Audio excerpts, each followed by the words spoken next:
I'm your host, Annie Bowles, and this is News du Jour.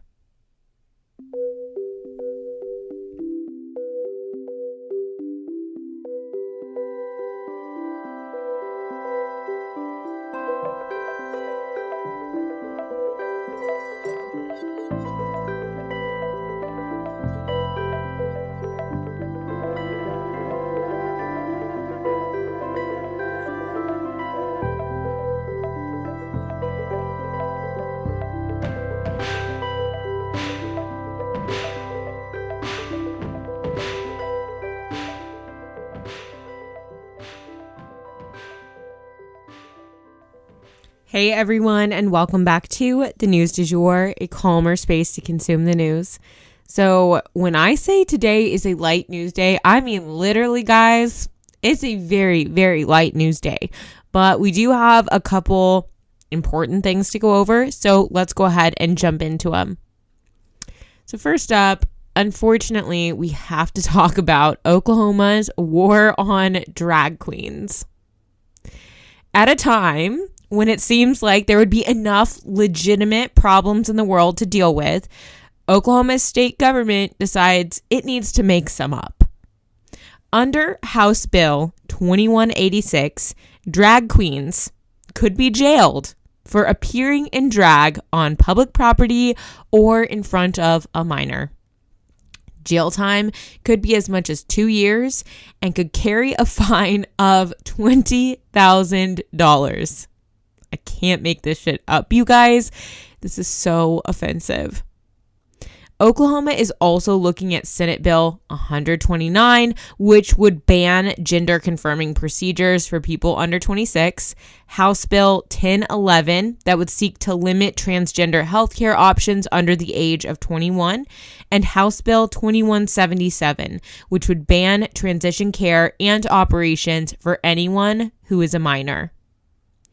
But Oklahoma is not the first state, as we know, to introduce anti-LGBTQ legislation in the current climate. Over 300 anti-LGBTQ bills have been introduced nationwide, you guys. In Tennessee, they're even referring to trans people as, quote, male or female impersonators, end quote. Of course, the argument around these types of legislation is that children are being corrupted by drag queens or even harmed, groomed by drag queens. And as we know, there are many threats to children in today's world, but statistics are black and white. Drag queens are not one of those dangers. It's actually somewhat laughable if it wasn't so infuriating. Queer people are just trying to express themselves and be free in the land of the free. We always strive to be unbiased on this podcast, but the line is drawn at outright discrimination. And unfortunately, that's what this law is. And next up for today, we have to discuss the train crash in Greece. So if you guys remember, we discussed a train crash in Ohio. We covered it at length on last Friday's episode. Toxic waste poured into the town of East Palestine and had the locals legitimately worried about their health. People felt the government's reaction was slow and honestly a little gaslighting in the sense that they knew they were experiencing symptoms from the toxins, but government agencies were insisting that that couldn't be the case. Well, people online are getting pretty conspiratorial out here because apparently this hasn't been the only recent train crash, and there's actually been a number of them in these heavily agricultural areas. And now there's one all the way over in Greece. Could they be related? It seems a little far-fetched, but we will go over this crash in particular and then see if there might be some connections. Okay, so this train crash in Greece. Unlike the one in Ohio, this train crash killed 36 people. You see, it was actually a passenger train with over 350 passengers on board, and it hit in a head-on collision with a freight train. Whoa. Rescue workers, assisted by the Greek army, spent the hours after the crash searching for survivors. There was an explosion. Train cars flew up into the air. It was a scene. The Greek transport minister actually resigned over this crash. 85 people were taken to the hospital for their injuries. And it seems that this crash may have happened due to a mistake by a station manager who has now been arrested. But it was also perpetuated by this monitoring system that only works sporadically.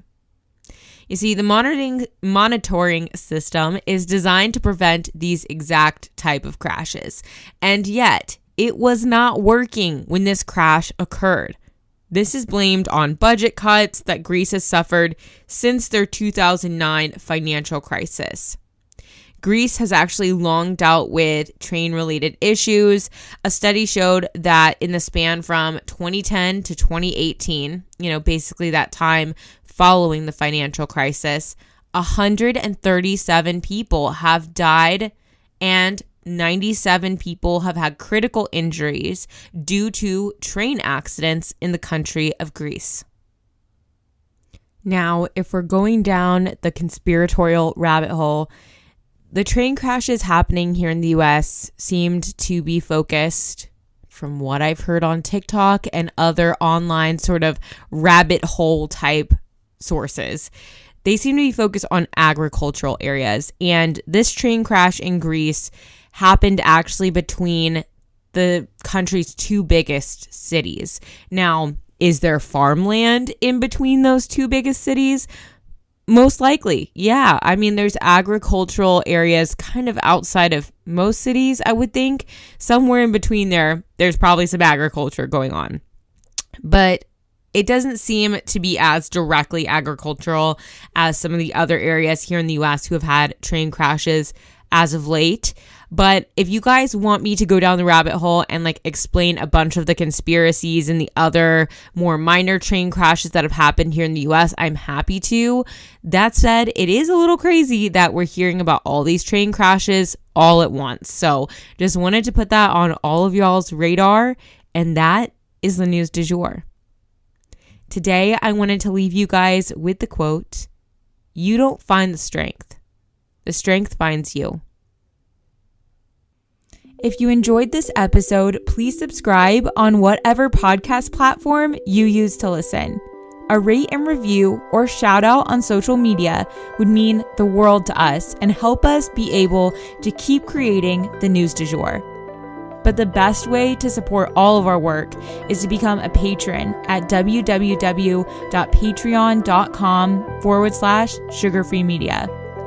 You can also follow us on social media under sugarfreemedia.co on Instagram and just sugarfreemedia, all one word, on TikTok. We appreciate you listening and look forward to telling you about the news again next time on News du Jour. Broadcasting from Oklahoma.